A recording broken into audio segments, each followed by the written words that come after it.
Hello বন্ধুরা, তোমাদের দশম শ্রেণীর ভূগোলের আগস্ট মাসের নতুন অ্যাক্টিভিটি টাস্ক পার্ট 5 স্কুল থেকে দেওয়া হচ্ছে। আজ আমরা পরিবেশ ও ভূগোলের এই নতুন অ্যাক্টিভিটি টাস্কের উপযুক্ত পয়েন্ট ভিত্তিক সম্পূর্ণ উত্তর তোমাদের সাথে শেয়ার করব। মাধ্যমিকের বাংলা, ইংরাজি প্রভৃতি বিষয়ের গুরুত্বপূর্ণ নোটস ও গুরুত্বপূর্ণ ভিডিও চ্যানেলটিতে আপলোড আছে, তোমরা দেখে নিতে পারো। আর চ্যানেলে নতুন হলে চ্যানেলটিকে সাবস্ক্রাইব করতে পারো। আর যারা সাবস্ক্রাইব করেছো তাদেরকে অসংখ্য ধন্যবাদ। এখন আমরা দেখব আগস্ট মাসের ভূগোলের নতুন অ্যাক্টিভিটি টাস্কের সম্পূর্ণ উত্তর।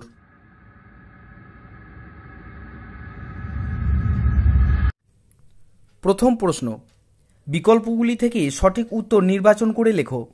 একের দাগের 1, যে জলবায়ুতে ঋতু পরিবর্তন হয় না সেটি হলো।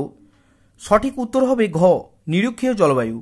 নিরক্ষীয় জলবায়ু নিরক্ষরেখার ওপর অবস্থিত, আর এই নিরক্ষরেখায় 12 ঘন্টা দিন এবং 12 ঘন্টা রাত থাকে, তাই এই জলবায়ুতে ঋতু পরিবর্তন হয় না। পরবর্তী প্রশ্ন, একের দাগের 2, ঠিক জোড়াটি নির্বাচন করো। এখানে 4টি জোড় দেওয়া আছে, সঠিক জোড়টি নির্বাচন করতে হবে। চাঁদ, সূর্য ও পৃথিবীর কেন্দ্রের একই সরলরেখায় অবস্থান, এটা হচ্ছে মরকোটাল। এটা ভুল। চাঁদ, সূর্য ও পৃথিবীর কেন্দ্রে একই সরলরেখায় অবস্থান হচ্ছে ভরাকোটাল।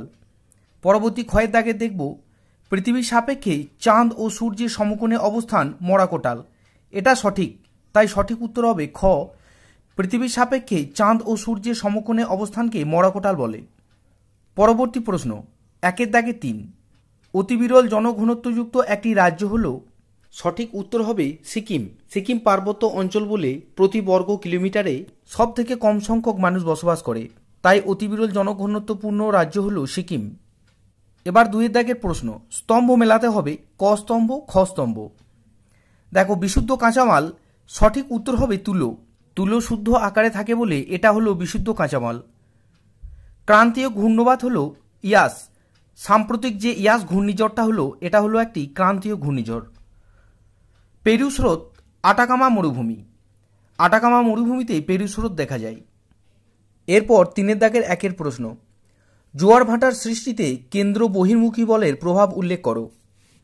উত্তর দেখো, পৃথিবী নিজ মেরুরেখার চারিদিকে অনবরত আবর্তন করে বলে কেন্দ্রাতিক বল বা কেন্দ্র বহির্মুখী বলের সৃষ্টি হয়। এই বলের প্রভাবে পৃথিবীর প্রতিটি অণুই মাধ্যাকর্ষণ শক্তির বিপরীত দিকে বিকর্ষিত হয় বা ছিটকে যায়।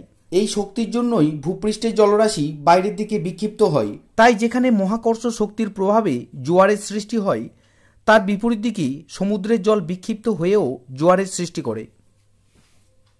এরপর 3 দাগে 2 প্রশ্ন, নিম্নলিখিত বিষয়ের ভিত্তিতে ঘূর্ণবাত ও প্রতীব ঘূর্ণবাতের মধ্যে পার্থক্য নিরূপণ করো।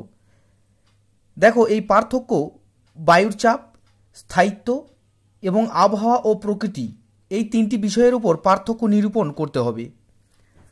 প্রথমে দেখো বায়ুর চাপ। ঘূর্ণবাতে কেন্দ্রে নিম্নচাপ ও চারিদিকে উচ্চচাপ থাকে, আবার প্রতীব ঘূর্ণবাতের কেন্দ্রে উচ্চচাপ ও চারিদিকে নিম্নচাপ থাকে। এরপর দেখো খ, স্থায়িত্ব। ঘূর্ণবাত স্বল্পস্থায়ী কিন্তু প্রবল বিধ্বংসী। আর প্রতীব ঘূর্ণবাতে দেখো, এই ঘূর্ণবাত দীর্ঘস্থায়ী এবং শক্তিশালী নয়। এরপর আবহাওয়া ও প্রকৃতি। এর প্রভাবে আবহাওয়া ঝটিকা সংকুল ও মেঘযুক্ত থাকে, অর্থাৎ এর প্রভাবে আবহাওয়া দুর্যোগপূর্ণ থাকে। আর প্রতীব ঘূর্ণবাতের ক্ষেত্রে এর প্রভাবে আকাশ মেঘমুক্ত ও নির্মল থাকে। এরপর 4 দাগের প্রশ্ন দেখো, ভারতের কোন অঞ্চলে অধিকাংশ কফি উৎপাদন করা হয়? এই বাগিচা ফসল চাষের অনুকূল প্রাকৃতিক পরিবেশের বর্ণনা দাও। প্রথম শর্ট প্রশ্নের উত্তরটি দেখো, দক্ষিণ ভারতের কর্ণাটক, কেরালা এবং তামিলনাড়ুতেই অধিকাংশ কফি উৎপাদন করা হয়। তোমরা মনে রাখবে, ভারতের সর্বাধিক কফি উৎপাদন এই 3টি রাজ্য যথাক্রমে প্রথম, দ্বিতীয় ও তৃতীয় স্থানে রয়েছে। এরপর দেখো, কফি উৎপাদনের অনুকূল ভৌগোলিক পরিবেশ। এই অনুকূল ভৌগোলিক পরিবেশ 2 ধরনের হয়, প্রাকৃতিক পরিবেশ এবং অর্থনৈতিক পরিবেশ। প্রথমে পয়েন্ট করবে ক দাগ, প্রাকৃতিক পরিবেশ।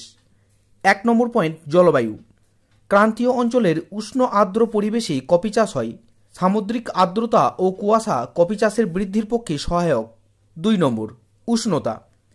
উচ্চভূমিতে 10 ডিগ্রি থেকে 26 ডিগ্রি সেন্টিগ্রেড এবং নিম্নভূমিতে 18 ডিগ্রি থেকে 32 ডিগ্রি সেন্টিগ্রেড উষ্ণতা কফি চাষের পক্ষে বিশেষ উপযোগী। এরপর 3 নম্বর, বৃষ্টিপাত। কফি চাষের জন্য 150 থেকে 200 সেন্টিমিটার বৃষ্টিপাতের প্রয়োজন। এরপর 4 নম্বর পয়েন্ট করবে মাটি। উর্বর লাল দোআঁশ মাটি কফি চাষের পক্ষে বিশেষ উপযোগী। লোহা, পটাশ ও নাইট্রোজেনযুক্ত মাটি কফি গাছের বৃদ্ধির পক্ষে সহায়ক। এরপর পয়েন্ট করবে ভূমির প্রকৃতি। ঈষৎ ঢালু জমি ও জল নিকাশি ব্যবস্থাযুক্ত জমিতে কফি চাষ ভালো হয়। এই জন্য দক্ষিণ ভারতের পর্বতঢালে কফির চাষ করা হয়। এরপর দেবে অর্থনৈতিক পরিবেশ। 1 নম্বর, শ্রমিক। কফি গাছের রক্ষণাবেক্ষণ, ফল সংগ্রহ, কফি প্রস্তুত করা প্রভৃতিতে দক্ষ ও সুলভ শ্রমিকের প্রয়োজন হয়। 2 নম্বর পয়েন্ট করবে মূলধন। কফি চাষ থেকে বাজারে বিক্রি পর্যন্ত প্রচুর মূলধনের প্রয়োজন হয়। এরপর 3 নম্বর পয়েন্ট করবে সার। জৈব সার প্রয়োগে কফি বীজ পরিপুষ্ট হয়। 4 নম্বর পয়েন্ট, আধুনিক পরিচালন ব্যবস্থা। উন্নত পরিচালন ব্যবস্থা গড়ে তোলার সঙ্গে সঙ্গে বাগিচার মধ্যে আধুনিক প্রথায় কফি চাষ থেকে শুরু করে তাকে প্যাকেটজাত করে বিদেশে রপ্তানির উপযোগী করে তোলার মতো আধুনিক ব্যবস্থা রাখতে হয়। এই ছিল তোমাদের ভূগোল বিষয়ের আগস্ট মাসের মডেল অ্যাক্টিভিটি টাস্কের সম্পূর্ণ উত্তর। ভিডিওটি ভালো লাগলে লাইক করবে এবং ভিডিওটি বন্ধুদের মধ্যে শেয়ার করবে। ধন্যবাদ।